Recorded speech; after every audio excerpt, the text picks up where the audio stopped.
जय नीम करोली बाबा, जय नीम करोली बाबा, जय नीम करोली बाबा। मसक समान रूप कपिधारी हनुमान जी के कथित अवतार समझे जाने वाले बाबा जी के प्रति नैनीताल में एक भक्त साहजी श्री तुकाराम जी का जब तब यही विशेष आग्रह हुआ करता था। मेरी छूछ गगरिया जब छलके गुण जानू तब तेरे पनघट का। लीला नायक ने इलाहाबाद दादा के घर एक बार इसके लिए नाटक कर ही डाला। बाबा जी ने बनावटी झुंझलाहट से कहा, हमें तंग कर दिया सब लोगों ने, हम किसी से नहीं मिलेंगे, अब हमें बंद कर दो कमरे में अकेले। इसके बाद बाबा जी ने अपने आप को लाइब्रेरी के कमरे में बंद कर दिया।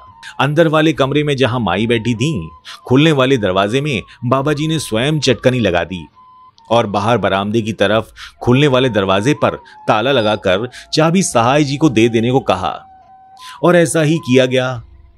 अब रह गई एक खिड़की ग्रिल वाली जाली युक्त। अब सभी लोग बाबा जी के बाहर निकलने की प्रतीक्षा में बाहर आसन मारकर बैठे रहे, क्योंकि बाबा जी के बगैर किसी को चैन कहां। अब काफी देर हो गई, तभी श्री मां ने, जो बाहर आंगन की तरफ गैलरी में गई हुई थी, उन्होंने देखा कि बाबा जी लंबे लंबे डग भरते हुए पूर्व उत्तर की ओर एंगलेगंज मोहल्ले की ओर चले जा रहे हैं, अकेले अकेले। और फिर श्री मां ने लोगों से आकर कहा कि यहां क्या बैठे हो, महाराज जी तो उधर चले गए, शायद मुकुंद के घर।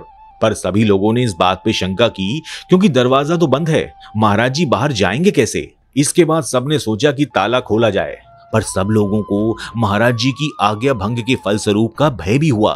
इसके बाद सब लोगों ने खिड़की की ओर देखा तो देखा महाराज जी वहां पर थे ही नहीं। इसके बाद ताला खोला गया और अंदर की तरफ से दरवाजे को देखा गया।